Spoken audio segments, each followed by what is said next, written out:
बिस्मिल्लाहिर्रहमानिर्रहीम। 10th class आज की वीडियो में हम कॉम्प्रिहेंसिव क्वेश्चन सॉल्व करेंगे। इससे पिछली वीडियो में क्वेश्चन नंबर 12 तक सॉल्व कर चुके हैं।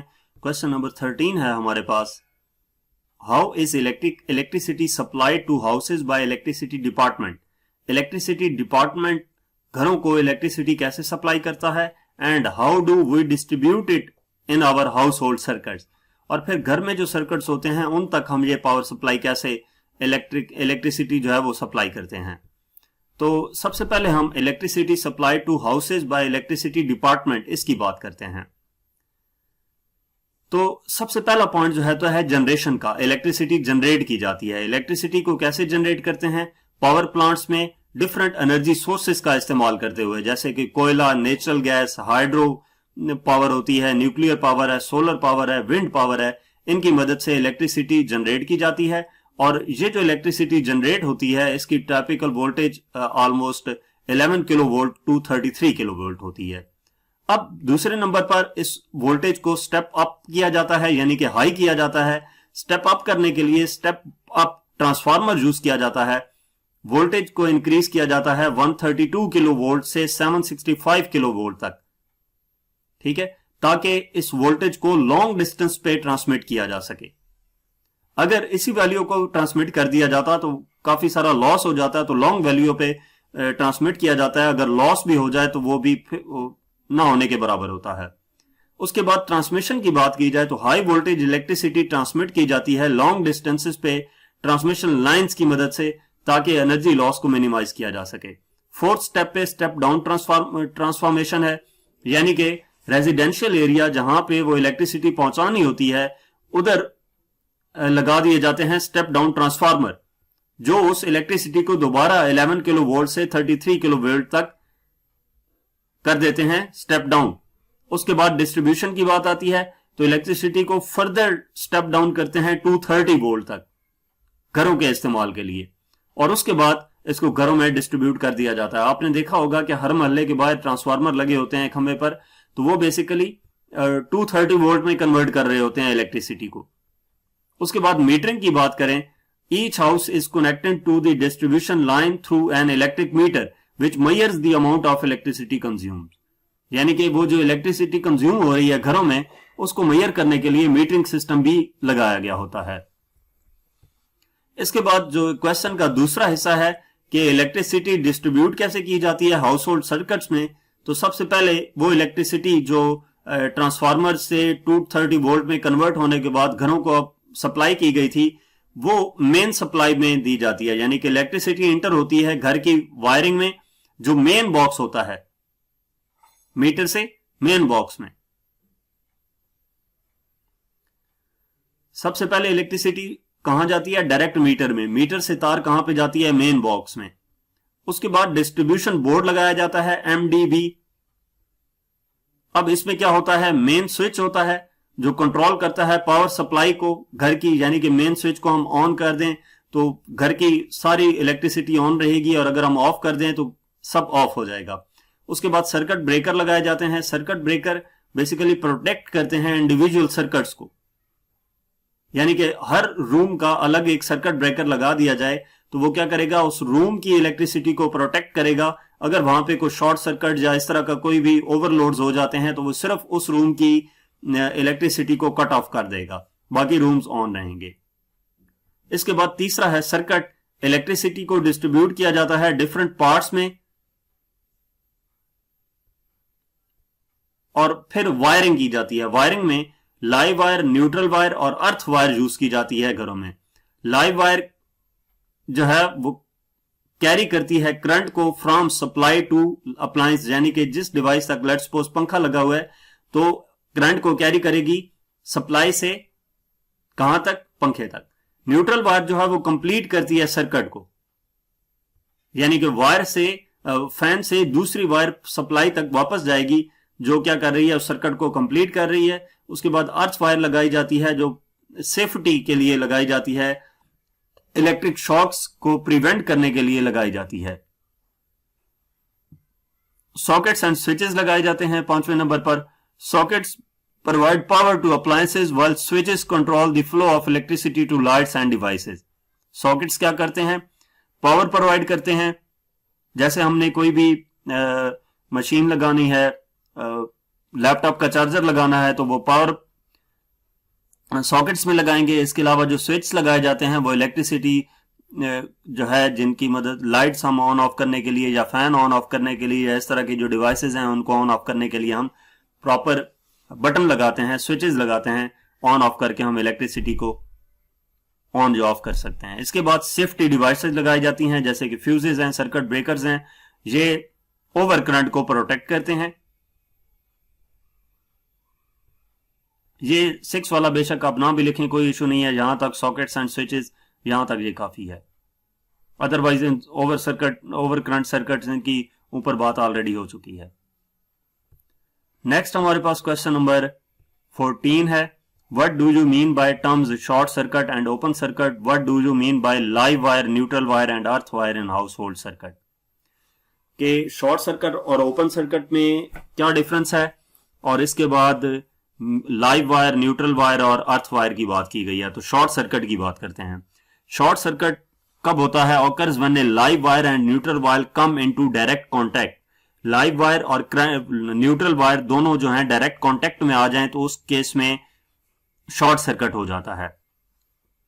इसकी वजह से very low resistance path create हो जाता है और लार्ज करंट फ्लो करेगा, जिसकी वजह से ओवर हीटिंग होती है तो आग लग सकती है या सर्किट डैमेज हो सकता है। दूसरा, ओपन सर्किट की बात की जाए तो ओपन सर्किट कब होता है? When there is a break in the circuit preventing current from flowing, यानी कि जो कनेक्शन है वो हमने सही नहीं किए और या वायर अंदर से ब्रेक हो गई है तो उस केस में ओपन सर्किट होगा। This can happen due to disconnected wire, a blown fuse और ए स्विच्ड ऑफ डिवाइस। जो डिवाइस है उसका बटन ऑफ है, उसका फ्यूज उड़ चुका है। जैसे अगर रूम का जो सर्किट ब्रेकर लगा हुआ है या फ्यूज लगा हुआ है अलग से, वो फ्यूज उड़ जाए तो उस रूम की सारी इलेक्ट्रिसिटी डिस्कनेक्ट हो जाएगी, या वायर डिस्कनेक्ट हुई है यानी कि वायर ब्रेक हो चुकी है किसी पार्ट में। In an open circuit no current flows and the circuit is incomplete. Short circuit में मैक्सिमम करंट फ्लो करता है और ओपन सर्किट में करंट फ्लो नहीं करता। इसके बाद लाइव वायर, न्यूट्रल वायर, उनकी बात की गई थी तो लाइव वायर की बात करते हैं। लाइव वायर कैरी करती है करंट को पावर सप्लाई से अप्लायंसेस की तरफ, यानी कि जो डिवाइसेस हम चला रहे होते हैं उनकी तरफ। इसमें से हाई वोल्ट पास हो रहा होता है 230 वोल्ट मैक्सिमम कंट्रीज में, और इसका कलर जो है पाकिस्तान में वो रेड वायर यूज की जाती है। उसके बाद न्यूट्रल वायर है। न्यूट्रल वायर कंप्लीट करती है सर्किट को, यानी कि ये जो भी अप्लायंस जैसे कि फैन लगाया है तो फैन से वापस पावर सप्लाई की तरफ ब्लैक वायर जा रही होती है, उसको न्यूट्रल वायर का नाम देते हैं। इसकी वोल्टेज जो है वो 0 होती है। It has black colour. और इसके बाद अर्थ वायर की बात करें तो अर्थ वायर को ई से रिप्रेजेंट करते हैं। अर्थ वायर सेफ्टी वायर के तौर पे यूज की जाती है। Provides a path for fault currents to flow to the ground in case of a short circuit और insulation failure. Earth wire safety wire है जो क्या प्रोवाइड करती है? Path for fault currents to flow to the ground in case of a short circuit और insulation failure, यानी कि अगर शॉर्ट सर्किट हो जाता है किसी केस में तो बजाय इसके कि शॉर्ट सर्किट जो है वो डैमेज हो जाए या आग लग जाए या इस तरह का कुछ वाकया पेश हो जाए, अर्थ वायर जो है वो इन चीजों से बचा लेती है। It prevents electric shocks and reduces the risk of fire. Generally it has a green colour. इसका जो कलर है वो ग्रीन होता है वायर का। नेक्स्ट हमारे पास क्वेश्चन नंबर 15 है, describe briefly the hazards of household electricity. Describe for safety measures that should be taken in connection with the household circuit. Electricity की मदद से हमें क्या खतरात हो सकते हैं और क्या सेफ्टी मेजर्स अप्लाई किए जा सकते हैं हाउस होल्ड सर्किट्स में ताकि उन खतरात से बचा जा सके। तो पहले हम खतरात की बात करते हैं, hazards of house hold electricity. सबसे पहला है इलेक्ट्रिक शॉक। इलेक्ट्रिक शॉक उस वक्त होता है जब कोई भी पर्सन लाइव वायर के साथ इन कांटेक्ट आ जाए, या यानी कि लाइव वायर के साथ किसी पर्सन का हाथ लग जाए तो उस टाइम इलेक्ट्रिक शॉक लगता है, या फिर फॉल्टी अप्लायंस, कोई ऐसी डिवाइस है जिसके अंदर फॉल्ट है। अब it can cause severe injury और इवन डेथ। इसकी वजह से सीवियर इंजरी भी हो सकती है और डेथ भी हो सकती है। शॉर्ट सर्किट की बात, दूसरा है हमारे पास शॉर्ट सर्किट। शॉर्ट सर्किट कब होता है? Caused by direct contact between live and neutral wire. ये ऑलरेडी आपको बता चुका हूं कि जब लाइव वायर और न्यूट्रल वायर आपस में मिल जाएं तो उससे शॉर्ट सर्किट होता है। इसकी वजह से ओवर हीटिंग होती है, आग लग सकती है या डिवाइसेस डैमेज हो सकती हैं। तीसरा है ओवरलोडिंग। इलेक्ट्रिसिटी की वजह से जो खतरा हो सकता है, ओवरलोडिंग कब होता है? जब ज्यादा अप्लायंसेस हम कनेक्ट कर दें सिंगल सर्किट के साथ। जैसे हम वो शू ले आते हैं या एक्सटेंशन बोर्ड है और उसके अंदर हमने काफी सारी डिवाइसेस लगा दी हैं एट ए टाइम। अब वायर के अंदर इतना पोटेंशियल ही नहीं होता कि वो इतना ज्यादा करंट फ्लो होने दे, जिसकी वजह से शॉर्ट ओवरलोडिंग हो जाती है और आग लग सकती है। फॉल्टी ऑपरेटर्स है फोर्थ। ओल्ड और damaged wiring can cause sparks, short circuits और Fyers. Faulty appliances, damaged or poorly maintained appliances can cause electric shocks or fire. और lack of earthing, यानी कि अगर अर्थिंग नहीं की हुई तो उस केस में भी इलेक्ट्रिक शॉक्स लग सकते हैं। इसके बाद क्वेश्चन के दूसरे हिस्से में क्या कहा गया था? For safety measures that should be taken in connection with the house hold circuit. अब इन हजर्ड से बचने के लिए सेफ्टी मेजर्स कौन से अप्लाई किए जा सकते हैं वो हमने देखने हैं। तो पहला हमारे पास है सर्किट ब्रेकर्स या फ्यूजेस को यूज करना है। सर्किट ब्रेकर्स को इंस्टॉल करना है या फ्यूज लगाने हैं ताकि सर्किट्स को प्रोटेक्ट किया जा सके ओवर करंट से या शॉर्ट सर्किट से। ओवर करंट मतलब ज्यादा करंट पास ना हो और शॉर्ट सर्किट ना हो। ये डिवाइसेस ऑटोमेटिकली डिस्कनेक्ट कर देती हैं सर्किट को अगर कोई फॉल्ट आ जाए सर्किट में। उसके बाद प्रॉपर अर्थिंग है। जितनी भी डिवाइसेस हैं उनकी प्रॉपर अर्थिंग कर दी जाए तो शॉर्ट सर्किट से बचा जा सकता है। इलेक्ट्रिक शॉक्स जो हैं वो भी नहीं लगते। बेसिकली जो अर्थिंग है वो की इसीलिए जाती है ताकि इलेक्ट्रिक शॉक ना लगे। उसके बाद रेगुलर इंस्पेक्शन और मेंटेनेंस है। हम वायरिंग जो है या सॉकेट स्विचेस वगैरह हैं इनको प्रॉपरली इनकी मेंटेनेंस करके रखें, इनकी इंस्पेक्शन करते रहें तो किसी किस्म का कोई खतरा नहीं होता। अक्सर औकात ऐसा होता है कि हम कहीं प्लग लगाते हैं और वो प्लग जो है वो स्पार्किंग कर रहा होता है स्विच, लेकिन फिर भी हम उसको सॉकेट को यूज कर रहे होते हैं तो वो खतरनाक हो सकता है, उसकी वजह से आग लग सकती है। उसके बाद अवॉइड ओवरलोडिंग। सिंगल सर्किट के साथ यानी कि एक्सटेंशन बोर्ड अगर हम यूज कर भी रहे हैं तो उसके साथ हम काफी ज्यादा अप्लायंसेस यूज ना करें। सिंगल सर्किट के साथ ज्यादा डिवाइसेस ना ऑन करें, वो ओवरलोडिंग हो जाएगी और उसकी वजह से भी आग लग सकती है।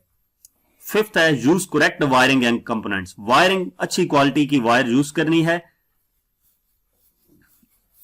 और जो सॉकेट्स हैं स्विचेस हैं ये भी अच्छी क्वालिटी के होने चाहिए ताकि खतरा ना हो किसी किस्म का। उसके बाद keep electrical devices away from water. जितनी भी इलेक्ट्रिकल डिवाइसेस होती हैं इनको पानी से दूर रखना है ताकि कोई खतरा ना हो, क्योंकि वाटर जो है वो कंडक्टर है। तो अगर कोई इलेक्ट्रिसिटी वायर जो है उसके साथ टच हो गई तो वायर पानी में से करंट गुजरेगा, जिसकी वजह से उस पानी को कोई हाथ लगाता है तो उसको करंट लगेगा। तो यहां तक हमारे पास इस चैप्टर के कॉन्सेप्चुअल क्वेश्चन कंप्लीट हो चुके हैं और कंप्रीहेंसिव क्वेश्चन कंप्लीट हो चुके हैं। मजीद किसी भी चैप्टर की एक्सरसाइज के क्वेश्चंस देखने के लिए हमारा चैनल विजिट करें। इसके अलावा अगर आप पास्ट पेपर्स, प्रैक्टिकल की वीडियोस या पीबीए की वीडियोस देखना चाहते हैं तो हमारा चैनल विजिट करें। Thank you.